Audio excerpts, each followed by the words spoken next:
Okay.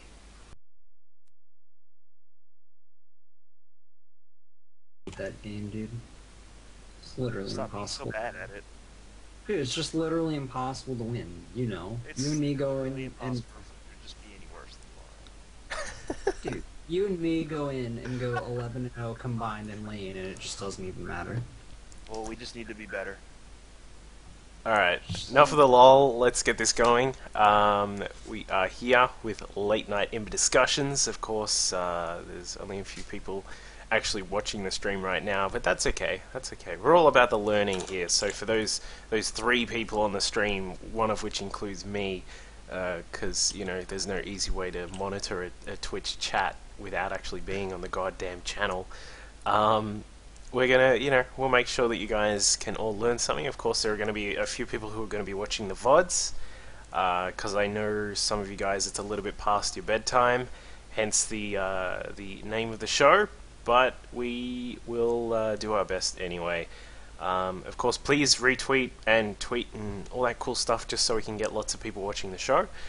Yeah, we'll get started. We're gonna be doing a what? Nothing. Oh. Yeah. we're gonna Saying things. we're going to do a theme of mostly Zerg today. So for you Zergy folks, it should be a little bit of fun there for you. Of course, if you're out there and you're a Masters or GM Zerg, then perhaps you won't learn as much as some people. But hopefully, some of the more youngling Zerg players will be able to learn something. And we're going to have a look specifically at Zerg versus Terran. So, of course, with us today are our combatants from all sorts of sides of the Protoss universe. We've got MLG Omerta over here. How you doing, dude? Doing very good, sir. Yeah. Been playing too much League of Legends lately and getting really mad. It seems But, it seems to be the theme every episode is that you're playing too much League of Legends, and I personally agree with that. I think you should, yeah. you know, Well, any League of Legends is just too much League of Legends. that's true. That's true. What else? What else have you been up to? Anything else, Omerta? I had an interview with Blizzard for a job last week, so I'm waiting to hear back from them. Hopefully I get it. That's That'd be awesome. Sweet. You're gonna be Yes. you're gonna be like the new David Kim. Uh, Just go in there and be like, dude. guys, look, roaches. What the shit is going on here? And just make the team redesign the whole game. Yeah. No, I would be working for them No, it's just buff the as an team more. esports editor. Okay. Pretty cool, like this, just like managing their esports content. That'd be sweet, So- man. Got my fingers crossed. Awesome. Everyone else in the chat and everything, make sure your fingers are crossed as well, and all sorts of other appendages. We also have, of course, our Terran / apparently Protoss guy, Wigan. How are This is you? a parent thing. What is... God, so rude. I don't know. How you doing? Pretty good. You know, I'm the best Protoss player in here, for the record. Oh, okay. It's been proved in head-to-head combat. Well, I'm also the best ZvTer in here, as proved by head-to-head combat. Hang on. Who's the best carrier user here? Oh wait, that's me. Yeah. So I just checked there. That's actually true. I will not dispute that. So I just I've throw seen that one you out to there. build a carrier here and there in other matchups. Yeah. I saw his replay of a PvZ where he got carriers, and that was Two quite base, two Stargate carrier. funny. Oh okay? yeah. That is a man's build. Wigan, turn your outbound up if you can. Oh god, I have to like... I just need to buy a new mic. Yeah, you do. Which actually, it's really weird because I have everything up and I can hear you really, really well. Yeah, I don't know, it's just weird for different people for some reason. Just yell. That's okay. Okay, I've turned it all the fuck the way up. So, All right, cool. we'll go with that. Yeah. Hopefully you can all hear him properly. Normally on the VODs it's fine. Like you can hear these guys properly. Oh well, we'll see what happens. As I said, we're going to look at Zerg versus Terran. I've had some replays sent through from local Aussie talent, TT Esports Pig, who has been cruising it up on the Korean server lately, been doing really well over there. Yeah, so we're gonna watch some of his play. We're gonna be looking at Omerta's going to be talking about the general strategies for playing as a Zerg in ZvT, and then we'll be throwing in his various Terran interjections regarding how something can be dealt with by a Terran, or things that a Terran will have trouble with at a particular stage of the game. So this is going to be a little bit more about Zerg. We will be doing probably Protoss next week if we're all alive, given that it's Diablo 3 release, but we'll find out at that time. Let's go into number 1, which is Pig Yoon. You guys got that one? Is that Ohana or Daybreak? Ohana, and I have to download this Ohana. It's the one named Pig Yoon. Omerta, you get it together, okay? There were 2 of them in the Skype chat, sir. And one of them is named Pig Yoon Mech Gayness, okay? Oh, that's true. Alright, you guys ready? Yep. Hold on, give me 1 second to finish loading this up. Okay. So bad. Whoa, what the hell? What? Are the colors weird for you as well? Purple and pink? Purple and pink, but on my screen I've got red and blue. That's really weird. Freaking ESV, guys! Did you see what happens So if you play custom on this map? Hit Alt F. I did that. Doesn't actually do anything. Yeah. I got nothing. Anyway, let's get started. Counting down 3, 2, 1, go. As we have mentioned, we've got TT Pig starting up in the top left over here. Very confusing. As I said, I've got Pig as purple, yet on my screen his actual units are red. I've got no idea what's going on with this. As we said, high quality Australian Zerg player who's been doing really well. Hopefully we'll see him at some big events soon, which will be just awesome. YJ down the bottom, another really great Australian player. He's in this blue, but apparently it's pink, and I thought I was colorblind. He's also, a really good Terran who's been proving himself down here, which probably no one else has ever heard of either, or you might have heard of Pig, but probably not YJ. Anyway, so Ohana is the map, ZvT is the matchup. Omerta, what are your thoughts? Just in general on ZvT, not specifically this. I enjoy acquiring wins against Terrans on a pretty regular basis. I mean, I like it. I think ZvT is really versatile, and I'm really glad that the Mutalist style has fallen out of play, because there's just no reason not to make Infestors, like, ever. They're the best unit Zerg has. Right. So, Zergling Infestor is very good, and usually go double upgrades with that, get a super fast hive, and you can go for either Ultras or Broodlords. I tend to like going Ultra first, just because they come out quicker, and then you can transition it into Broodlord after they start making a lot of Marauders and such. But yeah, that's the way I like to play ZvT. Lots of Infestors. Like, Infestors just keep you so safe mid-game, too, against, like, Marine tank timings, because if you're out on the map with your Infestors, like, the Terran has to literally crawl with their siege tanks all the way to your base. Like, if they just walk up with their Marines all clumped up and unsieged, their entire army just, like, dies to 4 Fungols. Yep. So it gives you, like, a nice buffer, a nice bit of map control. Yeah, so that's how I like to play it. Cool.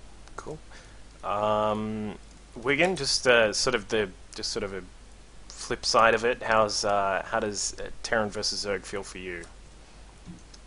It's a really fun matchup to play, because you don't feel as pigeonholed into certain styles. I think, as in other matchups, like, for example, TVP, you basically like have to go Marine Marauder. Otherwise, I mean, you can sneak in like an all-in or a mech build every once in a while, but you kind of have to go Marine Marauder. In this matchup, you have a bunch of different styles you can play, and you usually play very aggressive. You either play incredibly greedy or very aggressive, based on, if you want to go like CC first or like really fast third, the way a lot of the Korean players have been going these days. Yeah. And I don't. It's just fun. Like marine micro, and marine splits, and things like that. It's really fun to do. So Yeah. I enjoy it a lot. Yeah. Uh, Just one really. Sometimes you just die to Zerg players building random units at bad times, as Adrian would say. Bad players doing stupid things win sometimes. One really small thing here, which obviously Yoon's having a bit of trouble with, is the gas steel down here at the base. Now, oh, very cute little mule pull off there. But having the two marines next to the extractor is one thing which a lot of people forget to do, because it's obviously heaps better if you can have those marines closer to shoot the drone when it cancels out to try and rebuild. Now I'm surprised that this has continued going so far. If I remember correctly, is there a limit to how long you should do this sort of play where you're stealing the gas? I think... Well, It it costs depends you, really on what, 7 you see. Yeah. Okay. Yeah, I mean, it's cheap enough that you can keep doing it, but it depends on what you see. Like, not being able to get that second gas for a Terran player actually does limit a lot of his builds. Like, you're not going to see a cloaked Banshee fall or anything like that. And seeing how many Marines stay home can be pretty important too. Like, you see those two Marines attacking the extractor. Not only is it never going to kill the extractor, or kill the drone before it can make another extractor, but you know they're not across the map sneaking a bunker in somewhere. Yep. You can it's probably a safe guess if he's only built 2, then you're going to see like Reactor Hellion or something like that, because that's how many Marines you make if you're going Reactor Hellion. Exactly. I think it's just a great. I mean, eventually, like, he had to pull like 4 workers to just like stop it from happening. And if he doesn't like commit the Marines to shooting at the extractor, then you can just stop building the extractor and go scout the base. Like, it's just a really good idea. It's a really good tool. And for a lot of Zerg players, feel like they can't really scout early. But you know, things like that. That's really all you need. Control the zone. Drone attempting to escape to get up to the third base there for Pig, but was taken down by the 4 Hellions that are just camping out the front. It's now 6 actually, so there's quite a lot of those. Omerta, just back on the extractor thing, do you need to do it? I don't like doing it. Personally, I don't like using money early game like that you don't have to. Like, if you get into a Terran's base and see the gas, like, that's enough intel for you to make a couple of really safe decisions and be fine. Like, I actually really like 4 queen openings, which are like safe against everything, 4 queens and then going immediately into lair, and you'll have an overseer in time for banshees and the 4 queens.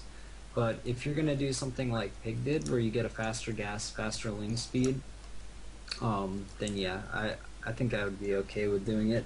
But I'm kind of like Idra, man. Like, Idra doesn't even steal extractors ever. Right. So I just like to have all my early game economy intact. Okay.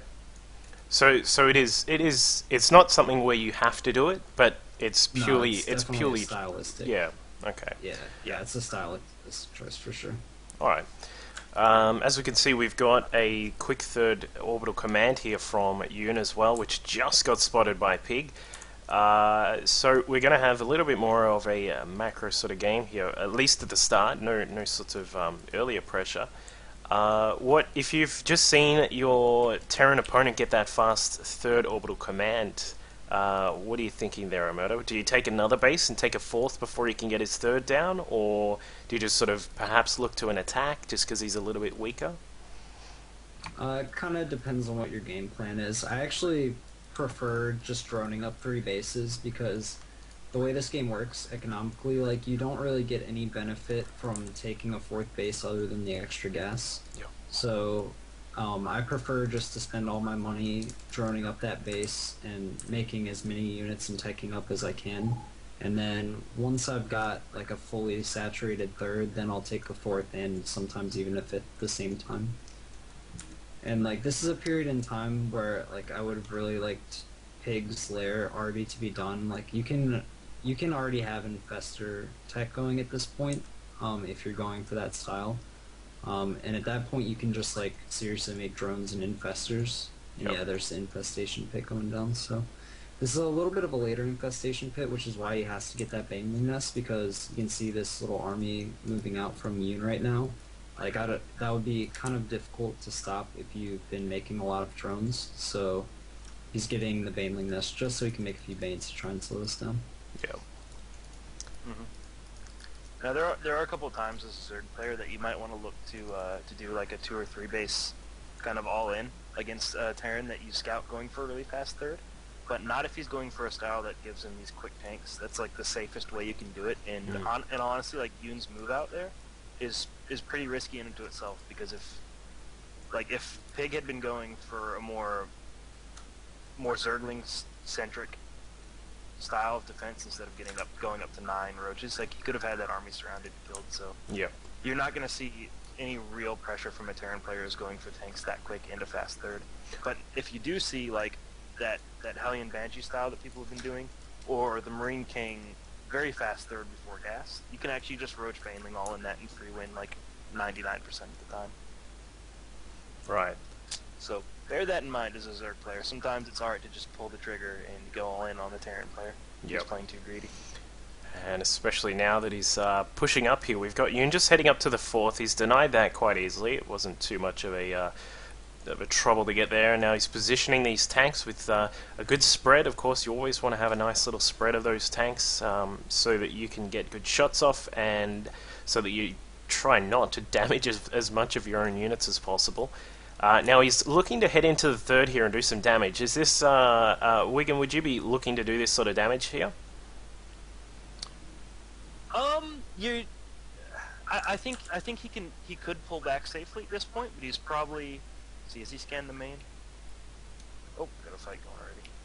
No, he has no idea when the hive is coming, so he might feel like he has to do some damage before hive on this 3rd. But I don't know. It's the difficult of a push like this. The difficult part of a push like this as a Terran player is once you've sieged those tanks, you're really committed. As soon as you unsiege, if that Zerg player is any good, he's gonna kill your army and clean it up. Yep. You really don't want to lose this army as a Terran player. 3 base versus 3 base is a place you should feel comfortable. So canceling that 4th. I mean, in a perfect world, you cancel that 4th, you back up. It's a very hard call to make though, especially since with the creep spread that Pig's been doing, it's very difficult to get in there and see exactly what's going on.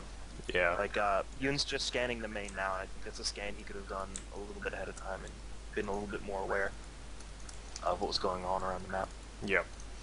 And so we've got this very heavy Zergling-based army as well. Of course, 2-2 is done. The Banelings are going to have got their roly-poly motion going, so they're going to be doing a lot of damage as well. And as you said, with that very large creep spread out here from Pig, he's got lots of vision and lots of movement. So Omerta, he's taking the 4th now, and also the 5th across the left side.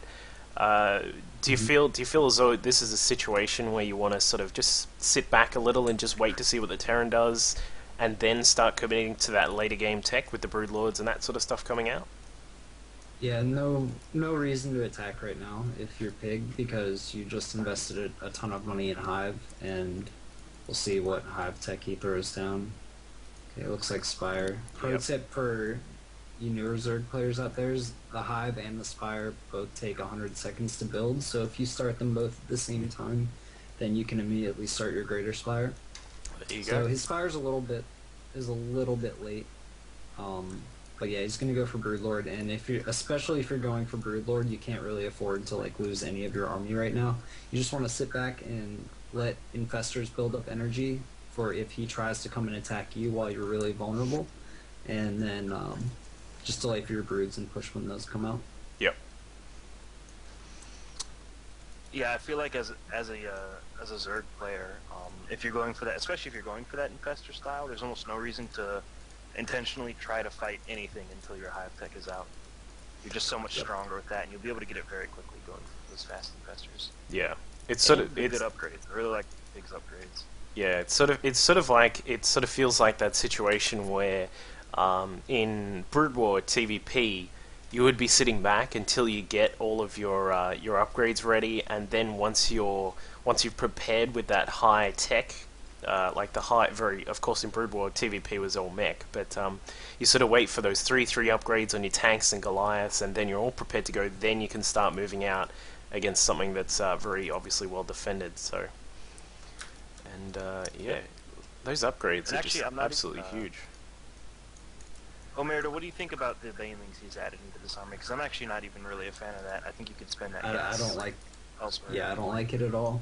I don't think you even need banelings if you're going for this army. Like infestors just provide so much utility and splash damage from fungal that you can use that gas to just like make a bunch of broodlords and get a gas bank for an ultralisk switch. So I honestly like never make banelings against Terran ever. Yeah. Now, one interesting thing about this game is, I guess a warning for Zerg players, is if you're going for this infestor style, you're very vulnerable to drops. Now, he got a little bit lucky that that Yoon went for extremely late medevacs, so he wasn't really able to exploit that timing window when you're pretty vulnerable to drops. But even in this situation right now, where he pushed up to that 4th and got cleaned up pretty viciously, imagine if he had been dropping, say, that the 5th over there on the left side, that thing's gonna die. If he drops the main right now, he might snipe tech. Like, you're very, very vulnerable to drop play as an infestor style Zerg player. That is unless you leave it. If you play like I was gonna say Protoss investing in a and- couple spine crawlers or something like that. Well, that and if you just leave an infestor at your outermost bases, that helps so much. Like, as a Protoss player, like I just leave a High Templar behind, and that's really good defense against drops. Well, I mean, it's a little different because you have feedback, but still fungal, especially if you can fungal the medevac while it's still in airspace, then you can just like chain fungal it down and it dies. Yep. Or just having a fungal to put on the Marines when they come in and leave a few Zerglings. Like, there's no reason if you, especially if you have overlords like all over the map to see where drops could be coming in, just like leaves a little bit of your army. Like 10 lings and an infestor will kill a drop if it comes in. So, and especially like if you're defending, playing a style that's 100% focused on defending, there's no reason to have your army grouped out in the middle of the map at all times. You can defend outer expansions, like have a few units out scouting the middle of the map, and then just make sure you're defended everywhere against something like drops. And it looks like we've had a couple of attacks going on. Yoon's pushed up the right-hand side, but has encountered the the deadly broodlords here. Of course, they don't have any upgrades just yet. Interesting to see the pig has not gone for any of those yet, but he has really pumped up these Zerglings here. They have their 3-3. Looks like the 5th across to the side also just got sniped by a medevac, a weird sort of medevac push drop thing. But it looks like the medevacs are going to go down themselves as well. And so, yeah, it's sort of an interesting situation here for Yoon. He's done a tiny bit of damage to the economy, but realistically he's still a little bit behind from what I can see. And of course, with those broodlords floating around, things are going to get messy for him. Yeah, it's a sort of desperation time for Yoon. He's going to have a really hard time holding his 4th against a strong broodlord push. So what he's trying to do is just kill these outer expansions as best he can and buy as much time as he can with drops. Yep. Because he saw what's actually just the worst thing ever as a Terran player. If you see, you're a little bit behind, that Pig has kept a bunch of his corruptors as corruptors. So Vikings are going to be a lot less effective trying to kill these broodlords. So he needs to buy a lot of time and get a really nice engage in order to win against this kind of broodlord infestor with a lot of corruptors left over on him. And there is the battle at the 4th. We've got really good fungal growths there from Pig, grabbing almost all of the Vikings, but still quite a few of them are alive, and there's not too much left on the ground for Pig to fight back against the Vikings. So the Vikings could actually clean up everything here. The broodlord's going down, the infestors are burrowing to hide themselves. They may try and keep them underground for the moment, but the 4th does stay alive for the time being. Yeah, Repair is pretty nifty. Yeah, repairs not imbalanced at all. Let's just put it that way.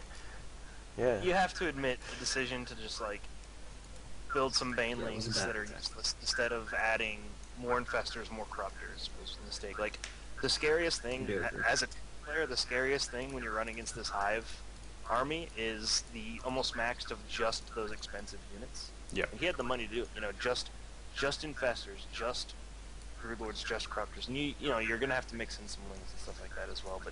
But the meat of your army needs to be those powerful units, because you put the Terran player in a position where he has to engage on your terms. and that's pretty rough for a guy who has to rely on tanks to kill all your ground units.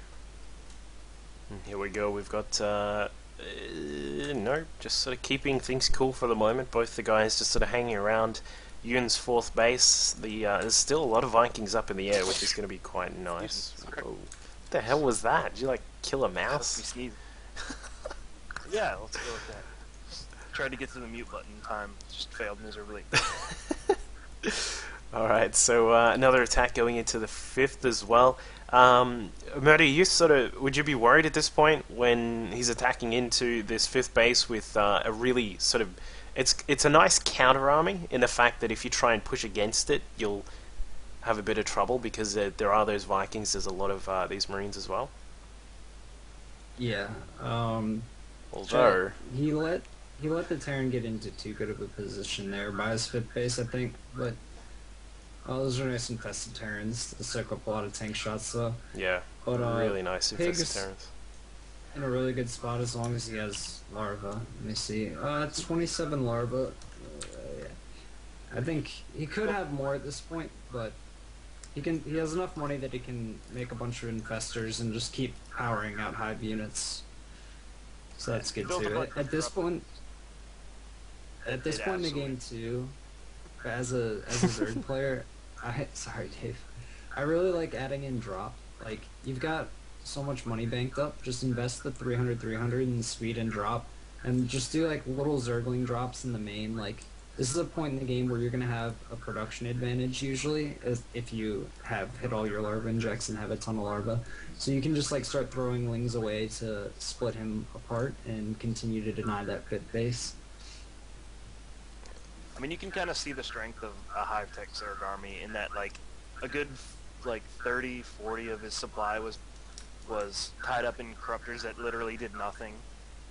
And he was down, like, 20 supply, and he still beat that Terran army that was sieged.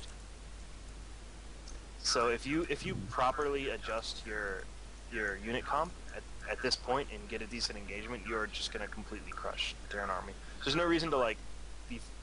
Like, out here, like, Pig is kind of losing some units and engaging in these weird places that he really doesn't need to. He can just sit back and build up and get that really strong max hive army instead of throwing away all your Ultralisks for no reason. Yeah. It was a little bit unfortunate they're losing a bunch of those, and he's going to lose some drones as well that we're trying to transfer down to the attempted base that was down the bottom here at Yoon's 5th, which... was sitting there blocking the command center, but he did eventually get it down. Marines and some, obviously a couple of mech units in there pushing into Pig's 4th base, does get the kill on that, but then on the retreat gets caught out by some infestors and Ultralisks, although, again, the Ultralisks unfortunately just not soaking up enough damage there, but he does do a decent trade. Like, there's only a couple of Marines left, there's some Vikings up in the air that are very red, and only one tank at the moment, so... Lost a bunch of infestors there. Yeah. It's a little bit unfortunate, but, you know. And he's still investing in those really Banes. Good job of cutting down that tank count for Yoon, so the more infestors he can add into this army, like his ground army could be really strong right now. If he just continues to add infestors, he has so much gas. He could have so many infestors right now. And there's not a lot that Yoon can do about it, but he's kind of gotten himself into a bad spot. He keeps losing these outer expansions, and that is how you want to kill the Zerg players. Just especially on this map, you only have so many places you can expand to, and they're easily attackable. Yeah. Just keep killing those expansions. Keep killing him. Keep killing him. Keep killing him until he just runs out of everything. And it looks as if, yeah, another base goes down. Pigs, the tables are looking like they're turning a little bit here, especially now that Yoon has the 5th base across to the side up. We got a planetary there. Could probably put down a couple of supply depots just to make sure that the defenses of that planetary are nice and solid. Yeah, with the 5th going down, the 4th over here is still not operational just yet. Things are looking a little bit scary here for Pig. Yeah, he's basically out of money. Yeah. At this point in time, you can just make a lot of infestors, though, which is just never a bad idea, to just make a lot of infestors. But he needs to protect these outer bases, and I don't think he has enough money to actually do it, though. Like, he's not gonna have enough units to actually defend them. Yep. And one Marauder staying alive, soaking up a couple of the Banelings there. Very That nice. manly Marauder. Yeah, look at that guy. He just like ran in there and said, "You know what? Screw you, buddy." And yeah. So things 87 supply for Pig and Yoon up at 185. Of course, he's got this very spread army across to the side, which is going to easily deny any attempt at a hatch there. And Pig says GG. So, a murder overall. The style there, that obviously the opening of like a sort of heavier Ling presence there, moving into the Infestors. Is that the sort of standard you'd be looking at for playing against Terran these days? Obviously, as you said Yeah. earlier, you don't want to go for mutas as much. Yeah, there were a few things about Pig's play that I didn't like. I think he made too many roaches early. I think you can get away with making like 4 or 5 roaches, and then use those to chase off Hellions. And also, roaches are like an underrated scouting unit early against Terran. Like, you can just take your 5 roaches, or even just send 1 roach up to their front, or a Ling if you have speed. But I usually delay speed. So you can send a roach up and just get an idea of their unit composition, instead of like making a bunch of roaches blind, because that 100 gas, that's like your lair starting or your +1 melee starting. It delays your upgrades a little bit. And then in general, I don't like making banelings really at all, especially if you're going for an infestor or a fast hive style, because all your gas, if you're playing that style, should be dedicated to the hive units and the infestors. Like, that's your game plan, kind of. And then kind of just mixing in banelings is just sort of weird and takes away from a lot of your gas. Like, if you just make a couple extra infestors, you can get as much power as making a bunch of banelings. Right. Okay. Wigan, final thoughts for Yeah, I really liked Pig's style and what he was going for in this game. It happened to not work out for a couple reasons, a couple bad engagements and some questionable decision making for his unit composition. But hopefully people watching can see how strong this could be on this map, especially on this map. You have a situation where when in late game, it's very easy to push expansions. And that can be really strong if you have broodlords that don't really have a good response to them. So if you're going for a fast infestor style, like a Ling infestor, you can get that very fast hive, and you can make some really, really strong broodlord pushes on this map, almost right up to his expansions, while still on your own creep, because, the 4th and 5th for either player are like steps of war close to each other. Yep. Yep. So if you go for a style like that on this map, and you stick to making those broodlords, like, I think that's what you should do, is you should stick to making those broodlords work. You can push and stop the Terran player from expanding the same way the Terran player did to Pig once Pig's broodlord army was no longer a threat. Right. So hopefully people watching this won't take this one game and think it's kind of a bad style. It's a very strong style, especially on certain maps. Just happened to not go right this way for a couple reasons we mentioned, but hopefully you can see how it could be a really cool, powerful style. Cool. Alright, if there's any questions in the chat, please be sure to post them. And we will jump into the next game, which is the Daybreak game. Alrighty. Ready, guys? Yep. Yes. Okay, cool. Alright, let's go. 3, 2, 1, go. Alright. Okay. Now, well, if I could just jump in on this map right here real quick. You can, of course. I really like aggressive builds on this map. Like strong aggressive mid games like roaches or drops or even mutalisks on this map can be really good because it's very difficult for a Terran player to defend that third. Not as much on the latter edition where there's these 2 gas at the center expansions. Mm-hmm. Normally, like GSL versions, stuff like that. There's only 1 gas there, so it's not really viable to take as a third.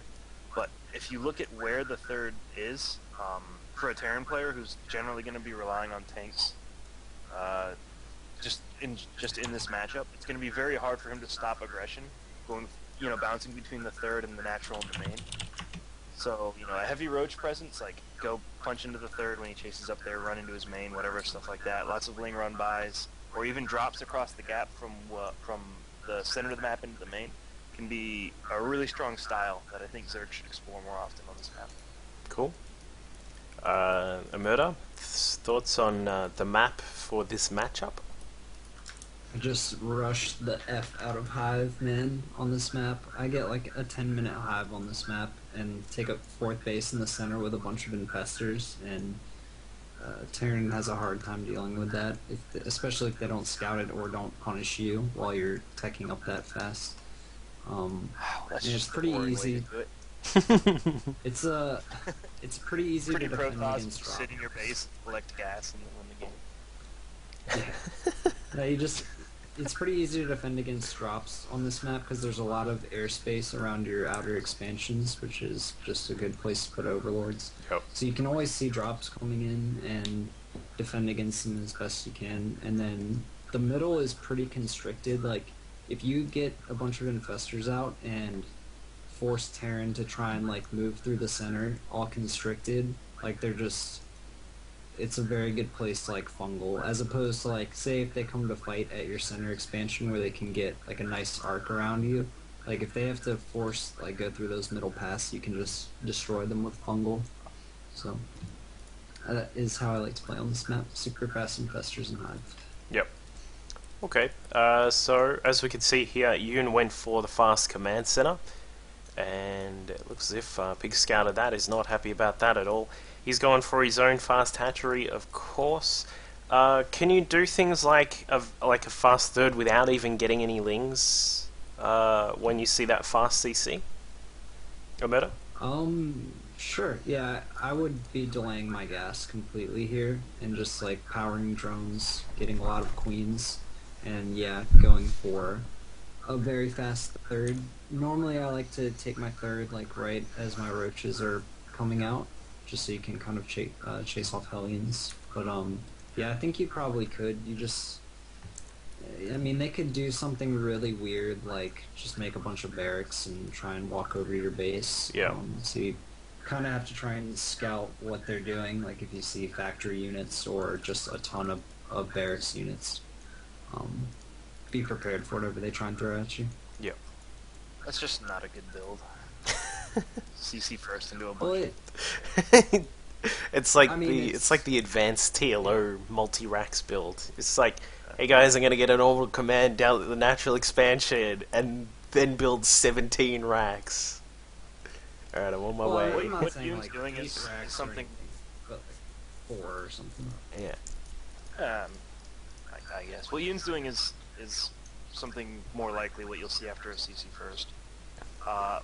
The most likely thing you'll see is two racks before any gas, and then maybe instead of getting gas, they go for a fast third, and then they get gas. But instead, he went for 1 racks, and then got a pretty quick gas afterwards, which Pig scouted, so it should make him feel pretty safe, knowing that it's not going to be a really quick third, and it's not going to be infantry based. It's going to be like Hellions and maybe a Banshee. Yep. And it looks like that's what he's going for. And Pig went for a really quick gas, given what he scouted, and that makes me think that maybe he would have considered Roach. Oh yeah, and there's a Roach one. He might go for a Roach all in against the CC first, and I think that's a strong decision in a lot of cases. You can really break greedy Terran builds when they go for this kind of play. And like if you watched, I guess any of the recent MLG stuff, like almost every time Marine King Prime went for a build like this, Donrig just busted it with like Roach Baneling or Roachling. Yep. It's very hard to hold for a Terran player.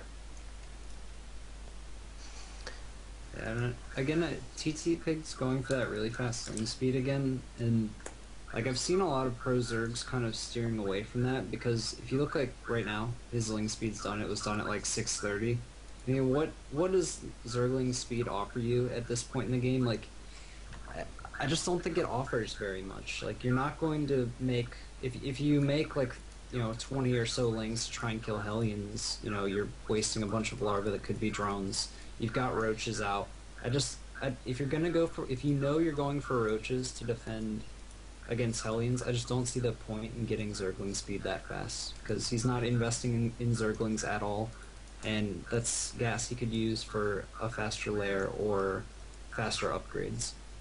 So that's just one thing to consider if you want to go for roaches to defend Hellions. Then I just don't see the need to get ling speed that fast at all. No point doubling Yeah, up. I think it's better served if you're going for like a pressure build or some kind of all-in. That's when you would get the link speed. Yeah. Yeah. Yep. Okay. Now Pig's got the third base up. We're just going to be sending down some drones over there shortly. We've got only 3 on the production table just at the moment, but there's a lot of other stuff going on. We've got the Baling Nest on the way. That's where's that? That's about halfway done. We've got the Evo Chambers researching +1 to melee and ground carapace as well. So he's got lots of upgrades coming through. Probably going for, I would assume, the same sort of style as before. Only 2 drones on that gas in the main, but that's alright. And of course the lair just about to complete as well. So does this look sort of similar to the previous game, do you think? I think it's From Pig's point of view, sort of, but he's the difference is he has no because of he didn't get the scout off nearly as well this game. He has really no idea what's about to just come and enrage him at his base. And what I was going to say a little bit earlier that I guess makes it's much easier to say now, knowing exactly what Ian's doing, is that when you build those initial group of roaches, like don't be afraid to walk them over to the other guy's base. You'll get a really nice scout just by poking the front. And if he had done that earlier, he's going to see one Marine in a bunker, and all those Hellions that Yoon was hiding are going to have to be pulled to defend against the roaches, and he's going to see this coming ahead of time. right. The roaches actually just took a shot at the Baling Nest there, which was interesting. Yeah. So now actually he needs to walk these that is roaches so much across. damage. Like, Yeah. Yeah. That was 10 worker kills. Obviously, there were some roaches that went down as well, which is not something you see every day. Of course, you never really see roaches dying to blue flame Hellions. But when there is, how many was that? That looked to be like 18 or something like that of those blue flame Hellions, and they're still coming out. A ballsy amount of blue flame. Yeah. That's for sure. Once you start building this many Hellions, you kind of have to keep building Hellions, because if you lose map control, then a bunch of roaches will show up into your base and just ruin your party. Yep. So you like, I don't even like Day9 did a daily a little while ago about these kind of styles, like these heavy Hellion styles early on, and you just absolutely have to have map control. And you have to keep map control. Those Hellions have to continually be a threat to poke, or something like this happens when a bunch of roaches just walk in your base and you lose stuff. You lose all sorts of things. Alright, so yeah, Yun's suffering. Really nice. Yeah, Yun's sort of losing out on some of these units here. He's lost a lot of the Hellions. He's losing all sorts of SCVs as well. In fact, he's already evened up the worker kill and doubled it. In fact, he's up to 21 worker kills. The Roach is still alive. Tank's doing a lot of damage here as well. But this will obviously get cleaned up. It's not going to end the game just yet. But look at just strength of building a bunch of roaches against a greedy Terran. yeah, roaches are pretty balanced as well. Well, to be honest, I think if you're gonna do this kind of Hellion style, I think you need to mix in at least one Banshee pretty early, and kind of keep that out on the map too. Yeah. I don't know how you feel about that, Dave, but I think having a Banshee out, especially like all the way out on his side of the map, will prevent his roaches from moving out. Or if they do try and move out, they're going to just take a ton of damage moving all the way across the map. You can... And also, if you commit to that Hellion attack... I just didn't like the decision to commit to that Hellion attack either. Like, yeah, once that's you where know that you're really going to lose, you need to run away. If you're going for Blue Flame, you're either A, doing an all-in, or B, you're saying, I have to keep map control. You lose those Hellions, you lose map control. you lose half your workers to a bunch of roaches standing in natural. Like, not skimping out on the Banshee, and going for just the massive amount of Blue Flame Hellions is fine as long as you play understanding that you won't be able to defend if you allow the Zerg player to push across the map. And that's why Pig's decision to go ahead and push across was so good, because like how does this Terran player then hold any of these expansions? Well, he doesn't, unless you allow him to just make a planetary fortress. Whoa, look, buddy, he's got repair. Wait, no he doesn't, the planetary goes down. Yeah, and obviously that planetary should never have gone up in the first place. Like what Pig's doing over here at the third, just a couple roaches, things like that, forcing the Terran player to split his attention when he can't really afford to. That's exactly what you need to be doing. That's great. This is perfect play. And he's just all over the place against Yoon's mech, and as much as I love mech, I feel like it's not done the way it was done.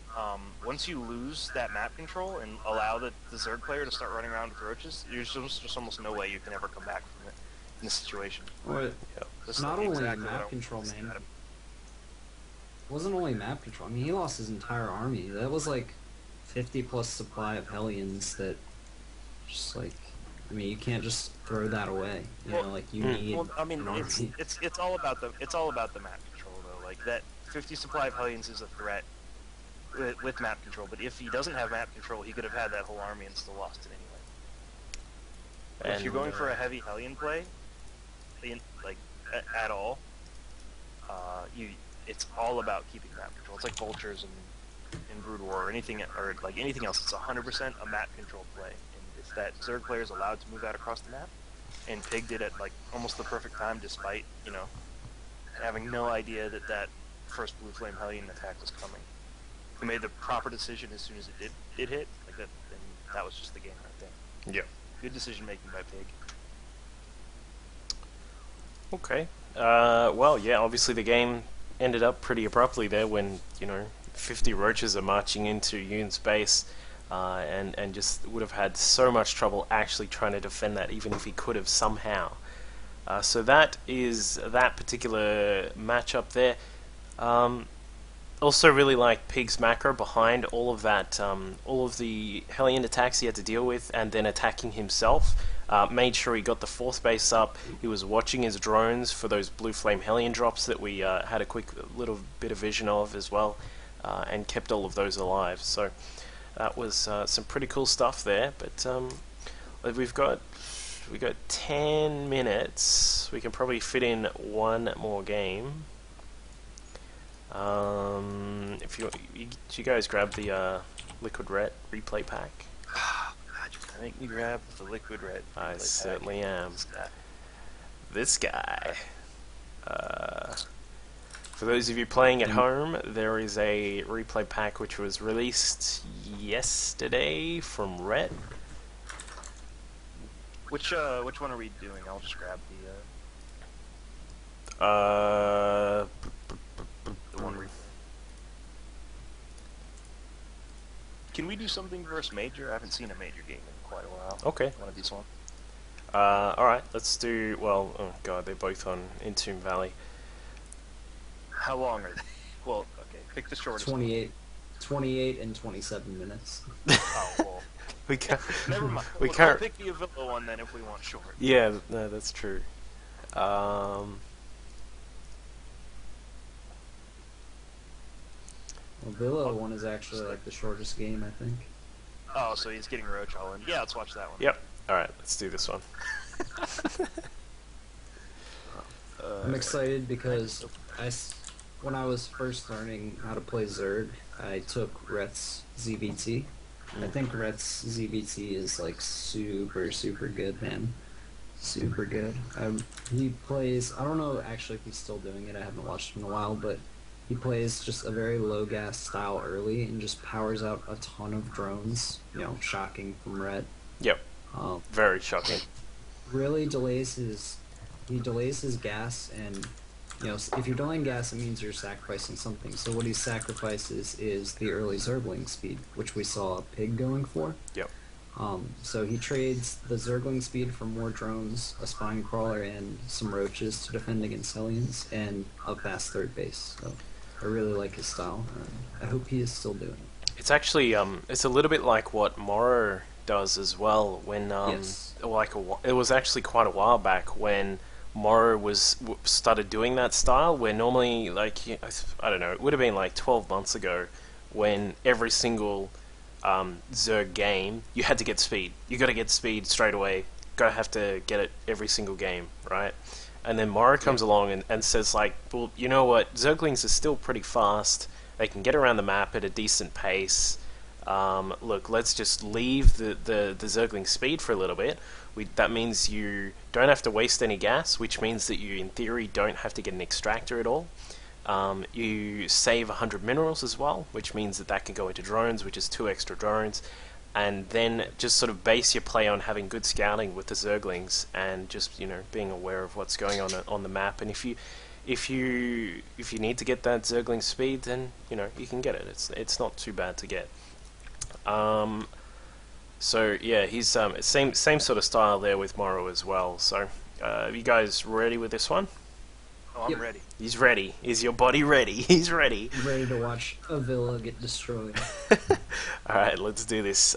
3, 2, 1, go. Yeah, the one nice thing about Zerg more than any other race is you don't really have to have a set defined strategy beyond the first couple of minutes of the game. Like you've such a strong ability to adapt to what your opponent's doing if you're able to just get any kind of information. That's why it's really interesting to watch like Stefano play, for example. I mean, he doesn't scout traditionally a lot, like he doesn't sacrifice overlords, things like that, but he'll just, you know, run a ling up, see what a player has at the front of their base, and be able to extrapolate enough information to adjust his style. Unless he's playing against Protoss and just builds roaches anyway. Yeah. Just go to in order to win SR. Hang on, I'm gonna type in my thing that everyone who's watching the stream can see what Stefano, how you play Stefano. That's it right there. Yeah, and look, I agree. I think that especially applies for Zerg, that you can be very dynamic, and I think Stefano has actually said himself, you know, he doesn't actually go into a game and you know, study people or anything like that. He'll just, you know, have a look at what's going on in the game, study what's going on in the game, and then react accordingly that way. So, and I think if you try to play that particular style as Protoss especially, you're going to have a bad time because of the investment needed as a... that against anybody. Well, yeah. As the heavy investments, particularly for Protoss, like spending, you know, so much 250 gas to get a Dark Shrine. If you said, look, this guy doesn't have much detection, and you wanted to get the Dark Shrine, that's 250 gas, then including the DT cost as well. And you know, if they suddenly switch that around and they've got detection, then bam, you've just actually wasted quite a lot of your own time. So it's yeah, it's a very good thing about Zerg. Yeah. There's a possibility of switching to Exactly. That's exactly right. So both these guys, of course, Villo getting his gas straight up. We're probably going to see some mech out of him. I'm sure that Rhett would be aware that that is a Villo style. Opening up with the... I said I hope so. This is a great map for it. Yeah. You get into that situation where you can just control the center, take expansions, and then just a lot like Ohana, very easily punish a Zerg player going for his, instead of 4th and 5th in this, is 5th and 6th. But yeah, I mean that's what you really want to accomplish. Now Villo's going for kind of an older style that's fallen. It's still popular, but it's fallen a little bit out. Like it used to be every single Terran player would just do this Reactor Hellion expand, no matter what, every game, all the time. Now there's a lot more options, so it's a little bit harder as a Zerg player to know exactly what the Terran's doing. Used to be able to just basically metagame and say it's going to happen every game, every time. I think this is a bad choice on this map, to be honest, though.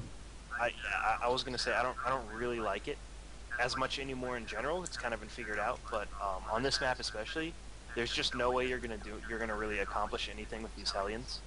that you couldn't accomplish with Hellions that came a little bit later, and you were able to get a slightly better economy. Because just like look at the supply right now. Look how far ahead Red is, because he knows he's even building 6 lings. Like he knows he's so safe. He can just build infinity drones for the longest time, Yep. and he'll have that Yeah. expansion up quicker. Everything, you know. He's doing the 4 queens too, which I love this build so much, man. Like everything about it is just so good. Like the 2 queens in the spine just means you're safe against Hellions, and you can just power so many drones. Like he'll probably go up, probably do one more round of drones before he makes his extractors. Yeah, okay, there they go now.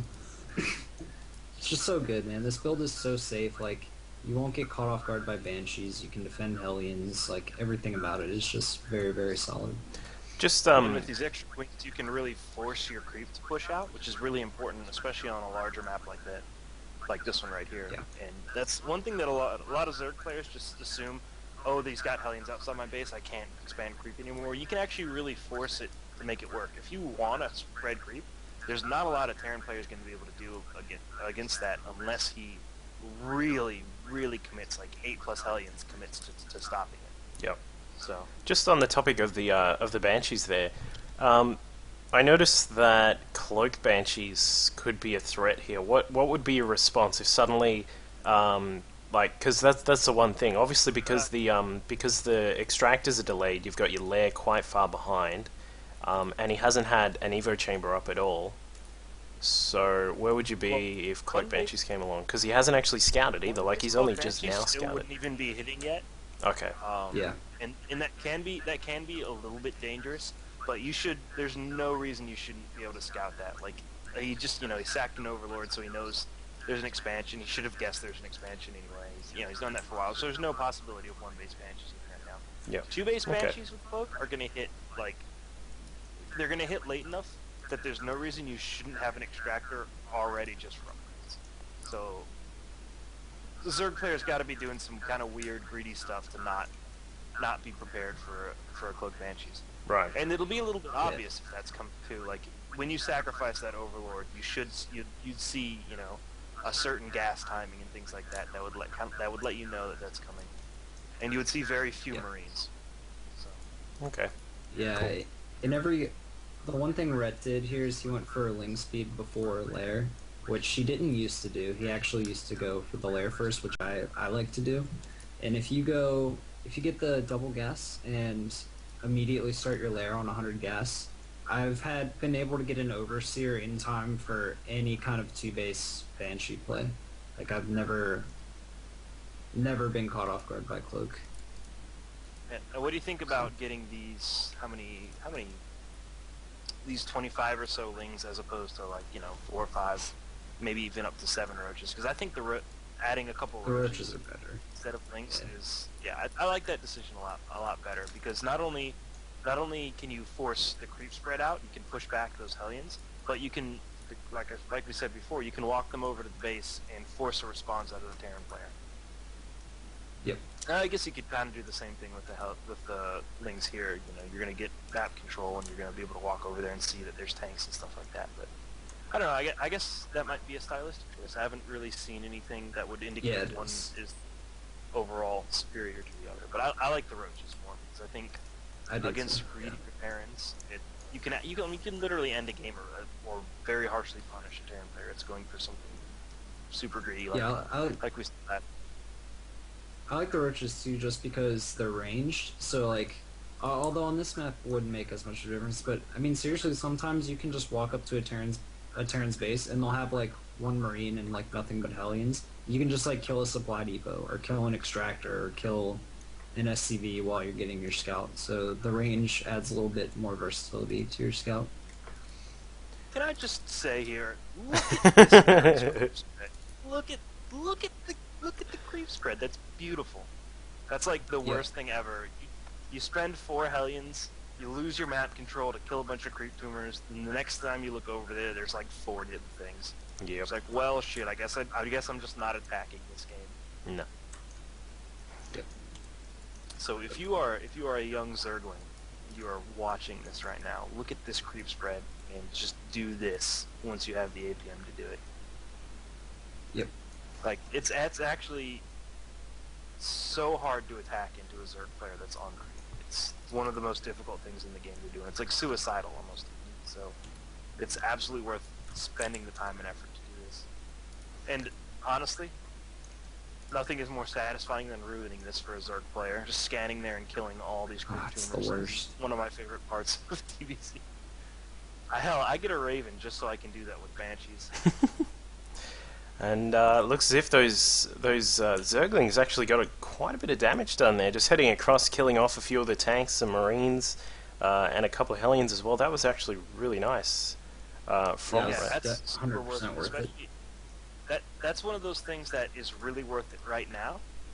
But if we looked at, say, for example, the first game, in a similar situation, trading down like that wouldn't have been worth it because the drone count never got high enough. In this, Brett's been able to get that really high drone count. Like he has almost 80 drones. He can basically make infinity units right now.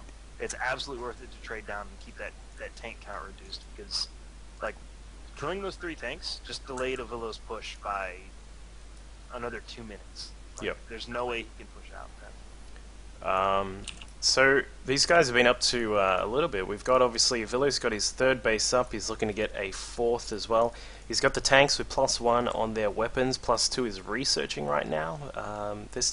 There aren't that many Hellions out just at the moment, which is why that attack into the tank line was, pretty successful, because there were no Hellions to sort of buffer the tanks and do that sort of very quick sort of damage against the Lings. And of course for Rhett, he's been droning up. He's currently at 88 drones. He's got a 4th base just down at the southern side of the map, and is now pressing that SR button like a beast, and is just pulling up, he's got 45, 46, 47, 48, anymore? 49. There's more on the way. Let's just say there's a lot of roaches, and the hive is also done. So looks as if he's preparing to say hello with these roaches.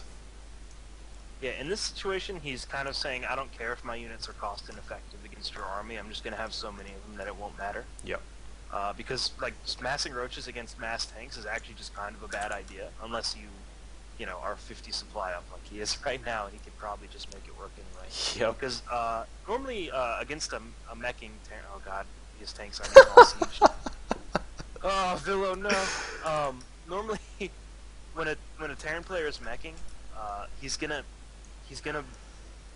in order to be safe against the possibility of mutilisks, you need to build at bare minimum 2 Thors and maybe up to 4 Thors. Yeah. To reduce this, it would take about 4 to 6 tanks away from his tank count at this point, just with the build Villo had been doing.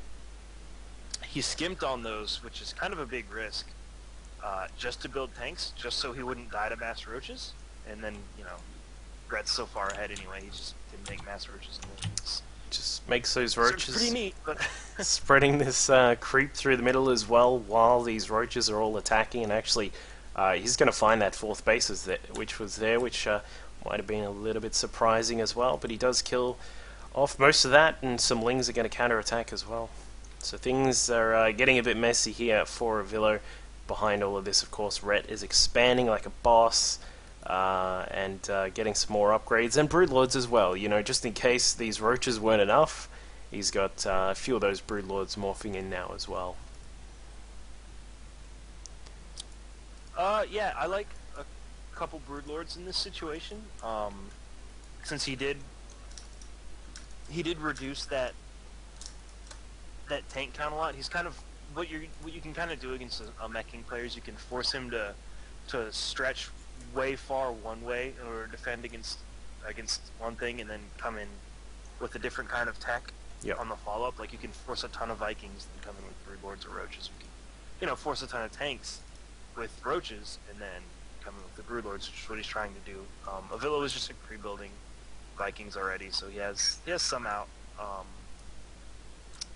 But like Avillo's in a pretty rough spot here. I think Rhett could do just about anything and win this game. He could probably just barrel through with another group of roaches again, I guess. Like these tanks do have +2 weapons now, and he's producing 3 at a time. So there's quite a lot of tanks that are going to be out on the map. But I think he's made probably the most standard and probably the safest choice, which is to tech up to these broodlords, get them on the way. They've now got +1 on their flyer carapace as well, which of course helps out those corruptors against the Vikings, and that pretty much assures that Ret is about to just stomp through this base here. Now just heading across the map. You put it really well. It's the safe decision. Like, you can't attack with tanks into a Broodlord army, so Ret knows by getting these Broodlords, he's basically just made himself completely safe against anything. Yep. And it lets him do this nice push, you know, on top of creep, which means he can bring queens up for transfuse, all kinds of good things, like good transfuses on those corruptors. Like, he knows he's just in a perfect position. There's no reason not to play safe, you know, right here at this point in time. Yep. Omerta, where did Avillo sort of go wrong here? Was it pushing out onto the map with those tanks a bit earlier than he should have, or perhaps something else? There are a few things. I mean, I don't think his opening was very good. Like, a really fast reactor Hellion, like, literally does nothing on this map. You should just go for a faster expansion, in my opinion. And then, yeah, once you lose that tank armor, I mean, Red could have just rallied roaches and won with those as soon as he killed all those tanks. But at this point, like, I think one thing that would help is if Avillo had a Thor with that army, because the Thors help zone out the Corruptors, and if the Corruptors clump up, then the Vikings can just win the fight. Yeah. So that's something to keep in mind, is always want to have at least one Thor, even in this circumstance. But his macro just wasn't as good, to be completely honest. Like, Yeah, something was definitely a little bit off with Avillo's build in his macro in this game. Like, it was just a very weird... I don't know if he got a bad read, or he just wasn't sure he wanted to mech at the beginning, because normally, like, you don't go Raptor Hellion into Marine Tank and then mech afterwards. It's kind of a strange decision. I don't know if he thought he was going to be all in or something like that. Perhaps, but yeah, it's hard to say. Yeah, once he allowed Ret to get that fast third up and didn't really do any damage, he tried to out expand Ret, but you're just not going to do that. You have to have some ability to apply pressure, or like at least force the Zerg player to not get 80 drones before he builds units. So it's just kind of a weird game, and you know, that combined with not having any planetaries in the center of the map and getting a couple tanks caught out of position, that's enough to lose you the game. Yeah. As a meching Terran player, you have like you'd think you're going mech, you're building lots of tanks, you're going to be like really safe and robust, but really there's a very thin fine line you have to walk, and if you make one mistake here and there, you can just lose it like that. Yeah. Okay. Of course, if you're a Terran player and you want to see some mech, go and see the last episode of the show, where we did some mech in TVP. That was quite a lot of fun to look at that. And also grab Last Shadow's replay pack, which has a lot of mech in it.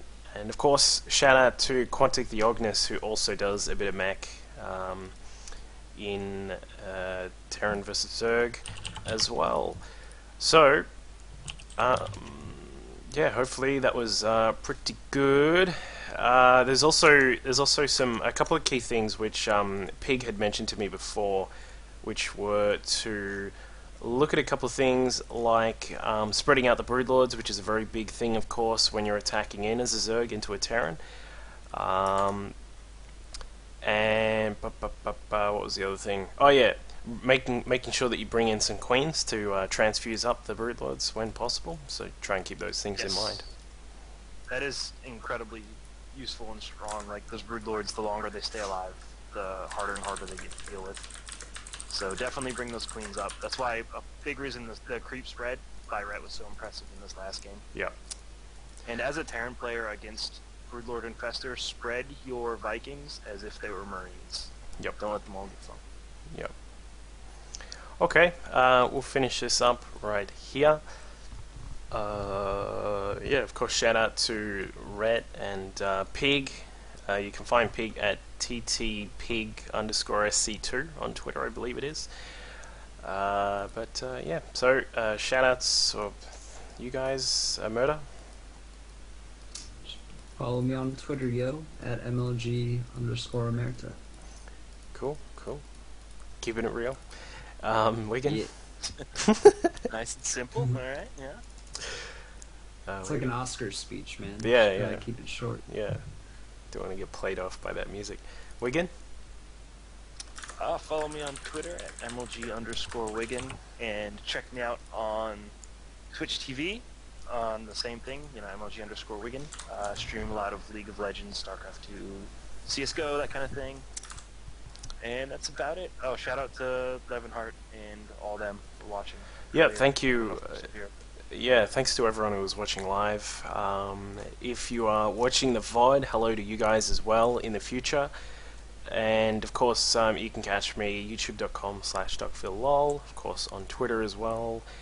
Not going to be gaming for this entire week because I'm trying to give my hands a rest. My hands have been absolutely screwed lately. I don't know if I've been playing heaps or something like that, but they've been really sore. So I'm giving it a break for gaming this week, so I won't be streaming. I may still be casting stuff, so you may see some of those VODs go up on my channel. But from next week, of course, the hands are going to be doing 600 clicks per second when Diablo 3 comes out, and that's going to be a lot of fun. So we'll see if we do a show next week. I'm not entirely sure if we will. We'll find out what happens at the time. But we'll see everyone later. Thanks for watching. Bye-bye.